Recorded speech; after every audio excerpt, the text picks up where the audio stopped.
Sixth grade mathematicians. Today I'm here to help you look at your equivalent ratios worksheet.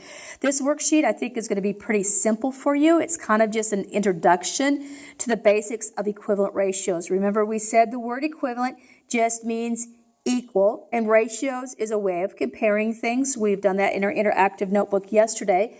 We also know that ratios can be written to where they look like fractions, and we treat them pretty much the same we would fractions. So when we start doing this should be very familiar to you, and a lot of these things you've already done in elementary school, you just didn't call it ratios.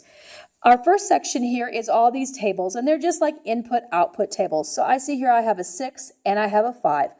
Whatever I do to the top number, I have to do to the bottom number. Since I want to write two equivalent ratios, I'm going to make it easy, and I'm going to say, well, 6 times 2 is 12. So I'm going to write my 12 right there.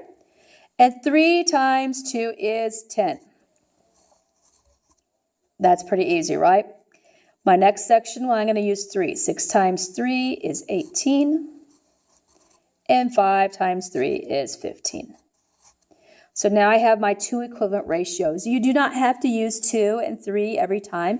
If you want to multiply it times 11 or 10 or any number, you can multiply any number that you want to.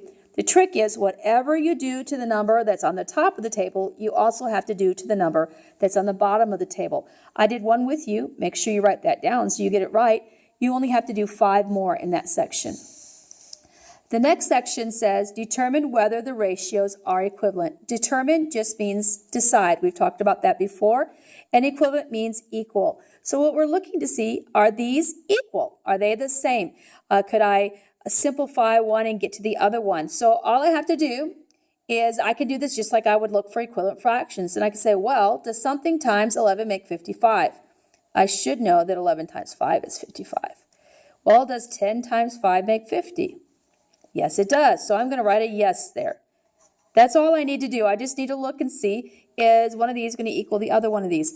Now, some of these are pretty easy to figure out. For instance, I have some samples over here. If I had some fractions like this, and I say, are these equivalent fractions?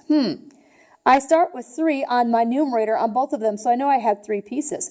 But if there's 3 pieces out of 4, those are going to be much bigger pieces than 3 pieces out of 12. So I know that is not an equivalent fraction. What about this one?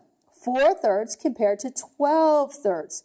Well, if my pieces, 3 pieces make a whole, this is just 1 more piece than a whole. But this one is 9 more pieces than a whole. That's a lot more. So this one is not equivalent either. Another way that I could look at is, well, what if I had something like 3/4 and 9/6. I can see that 3/4 is less than 1 and 9/6 is more than 1. So I know that that is not equivalent. So there's pretty easy ways to check these. The last way that you could do it is you could do cross multiplication. I know a lot of you like to cross multiply. That's something that you've done before.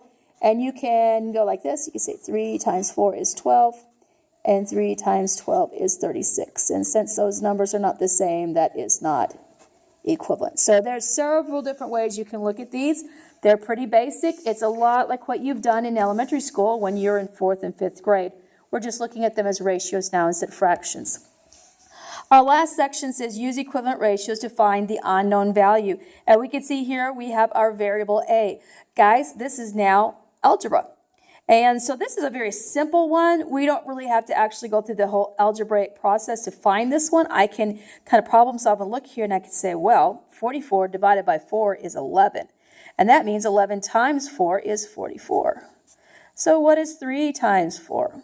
3 times 4 is 12. So that means that A here is going to equal 12.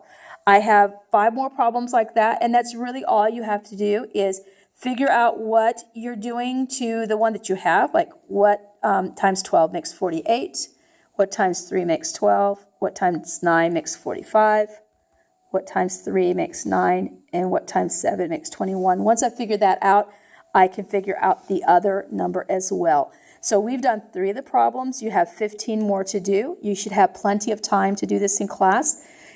If you've watched this whole video and you're still confused about a part of it, I do want you to try it first. But then you can raise your hand and I'll come over and check on you. I can check and see if they're right, and I can give you some help if you need some more help.